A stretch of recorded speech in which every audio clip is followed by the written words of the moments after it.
കർത്താവിൻ്റെ മഹത്വമുള്ള നാമം വാഴ്ത്തപ്പെടുമാറാകട്ടെ. അനുഗ്രഹിക്കപ്പെട്ട ഈ നല്ല പ്രഭാതത്തിനാണ് കർത്താവിന് സ്തോത്രം ചെയ്യുന്നു. ഈ പ്രഭാത സന്ദേശം കേൾക്കുന്ന എല്ലാ പ്രിയപ്പെട്ടവർക്കും വീണ്ടും വരുന്നവരായ ക്രിസ്തയേശുവിൻ്റെ നാമത്തിൽ എൻ്റെ പ്രഭാത വന്ദനങ്ങളെ ഈ നിമിഷം അർപ്പിക്കട്ടെ. വളരെ പ്രാർത്ഥനയോടെ തികഞ്ഞ ദൈവാശ്രയത്തോടുകൂടെ ഈ സന്ദേശത്തിലേക്ക് നിങ്ങളുടെ ശ്രദ്ധയെ ഞാൻ തിരിക്കുകയാണ്. കൊലോസ്യർക്കെഴുതിയ ലേഖനം 2-ാം അധ്യായം അതിൻ്റെ 14-ാമത് വാക്യം. അതിക്രമങ്ങളൊക്കെയും നമ്മോട് ക്ഷമിച്ച ചട്ടങ്ങളാൽ നമുക്ക് വിരോധവും പ്രതികൂലവുമായിരുന്ന കൈയെടുത്ത് മായിച്ച് ക്രൂശിൽ തറച്ച് നടുവിൽ നിന്ന് നീക്കിക്കളഞ്ഞു. ഈ വാക്യങ്ങൾക്കാട്ട് കർത്താവിന് സ്തോത്രം ചെയ്യുകയാണ്.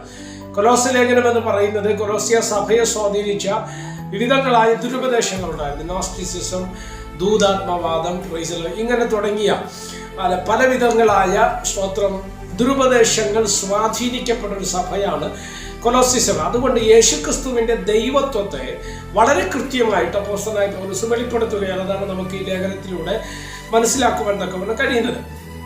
ഈ ലേഖനത്തിലേക്ക് നമ്മൾ കടന്നു വരുമ്പോഴാണ് യേശുക്രിസ്തുവിന്റെ ദിവ്യത്വവും ദൈവീകതയും ഒക്കെ വെളിപ്പെട്ട് വരികയാണ്. ഇവിടെ നിങ്ങൾ ശ്രദ്ധിച്ചേ, യേശുവിന്റെ ക്രൂശീകരണത്തിൽ നടന്ന ഒരു പ്രവൃത്തിയെ ഈ ഭാഗത്ത് നമുക്ക് വ്യക്തമാക്കി തരികയാണ്. സ്തോത്രം.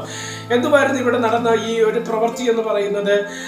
സ്തോത്രം. യേശു കർത്താവിന്റെ ക്രൂശിമരണത്തിലൂടെ വിവിധങ്ങളായ പ്രവൃത്തികൾ നടന്നിട്ടുണ്ട്. അതിലൊരു പ്രവൃത്തിയാണ് ഇവിടെ നമ്മൾ വായിച്ചത്. നമുക്ക് വിരോധവും പ്രതികൂലവുമായിരുന്ന കയ്യെഴുത്തിനെ കർത്താവ് എന്ത് ചെയ്തു? മായ്ച്ചു. ക്രൂശിൽ വെച്ച് അത് മായ്ക്കപ്പെടുകയാണ്. എന്താണ് നമുക്ക് വിരോധമായിട്ട് എഴുതിയ കയ്യെഴുത്ത് പ്രതി? ദൈവമക്കളായി നമ്മൾ ശ്രദ്ധിക്കണം. ജാതികളായ നമുക്ക് കർത്താവിലേക്ക് വരാൻ, ദൈവത്തിങ്കലേക്ക് വരാൻ തക്കവണ്ണം അനുവാദം ഉണ്ടായിരുന്നില്ല. പഴയ നിയമം നമുക്കറിയാം. മോശേകനായ പ്രമാണമൊക്കെ യഹൂദന് വേണ്ടിയുള്ളതാണ്. സ്തോത്രം. ഇപ്പൊ നമ്മളത് റോമാലേഖനമൊക്കെ വായിക്കുന്ന സമയത്ത് പുത്രത്വം, വാഗ്ദത്തം, ദൂതന്മാർ, ആരാധന, ഇതെല്ലാം യഹൂദന്മാർക്ക് വേണ്ടിയുള്ളതാണ്.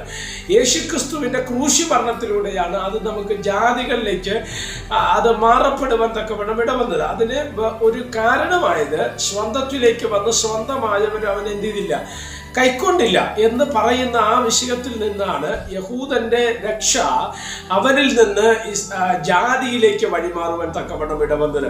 മാത്രമല്ല അത് റോമാലേഖനത്തിൽ കുറച്ചുകൂടെ വ്യക്തമാണ് അല്ലേ?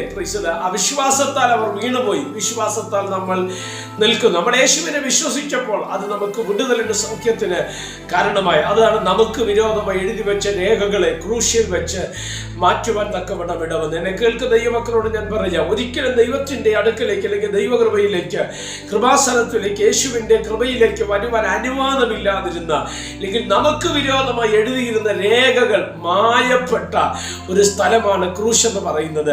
അതുകൊണ്ട് പൗലോസ് അപ്പോസ്തലൻ പറയുന്ന ഒരു വാക്ക് നമ്മൾ ശ്രദ്ധിക്കണം. നമുക്ക് എന്തെങ്കിലും പ്രശംസിപ്പാനുണ്ടെങ്കിൽ അത് ക്രൂശിലല്ലാതെ വേറെ ഒന്നുമില്ല.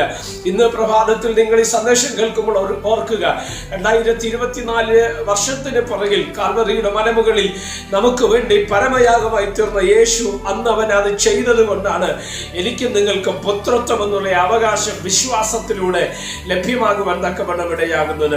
ഇന്ന് പ്രഭാതത്തിൽ നിങ്ങളോട് ഞാൻ ആത്മാവിൽ കൈമാറാം. നമുക്ക് വിരോധമായി പിശാച് എഴുതി വെക്കുന്ന രേഖകളുണ്ട്, മനുഷ്യർ എഴുതി വെക്കുന്ന രേഖകളുണ്ട്, വ്യക്തികൾ എഴുതി വെക്കുന്ന രേഖകളുണ്ട്. ഇതിന് മായിക്കപ്പെട്ട ദിവസമാണ് കാൽവറിയിലെ ക്രൂശിമരണം എന്ന് പറയുന്നത്. അതുകൊണ്ട് എന്നെ കേൾക്കുന്ന പ്രിയ സ്നേഹിത, പ്രിയ സഹോദര, പിതാവേ, മാതാവേ, നിങ്ങളുടെ ജീവിതത്തിൽ വിടുതൽ നൽകുവാൻ യേശു കർത്താവിന്റെ ക്രൂശിന് കഴിയും. ഇന്നും അത് ജീവനോടെ, ബലത്തോടെ, അധികാരത്തോടെ, അഭിഷേകത്തോടെ നിൽക്കുന്നു എന്നുള്ള കാര്യം മറക്കണ്ട. ആ ക്രൂശിലേക്ക് നമുക്ക് നോക്കാം, ആ വിടുതലുകളെ നമുക്ക് പ്രാപിക്കാം. ദൈവം നമ്മെ സഹായിക്കട്ടെ. പ്രാർത്ഥിക്കാം. പരിശുദ്ധനായ ദൈവമേ, സ്തുതിയ നല്ല പിതാവേ, അനുഗ്രഹിക്കപ്പെട്ട ഈ നല്ല പ്രഭാതത്തിന് സ്തോത്രം ചെയ്യുന്നു. ഈ സന്ദേശം കേൾക്കുന്ന എല്ലാ പ്രിയപ്പെട്ടവരെയും തൃക്കരങ്ങൾ തരികയാണ്. അവിടുന്ന് ചെറുകടിയിൽ ഞങ്ങളെ മറയ്ക്കണമേ. അനേകർക്ക് അനുഗ്രഹവും ആശ്വാസവുമായി മാറുവാൻ സ്വർഗമിടയാക്കണമേ. അനേക ആയിരങ്ങളിലേക്ക് ഈ സന്ദേശം എത്തിച്ചേരേണ്ടതിനായിട്ട് ഞങ്ങൾ പ്രാർത്ഥിക്കുന്നു. സമസ്തവും തൃക്കരങ്ങൾ തരുന്നു. കൂടെ ഇരിക്കും. മഹത്വം അങ്ങേക്ക് യേശു ക്രിസ്തുവിൻ നാമത്തിൽ തന്നെ. ആമേൻ. എല്ലാവരെയും ദൈവം അനുഗ്രഹിക്കട്ടെ. God bless you.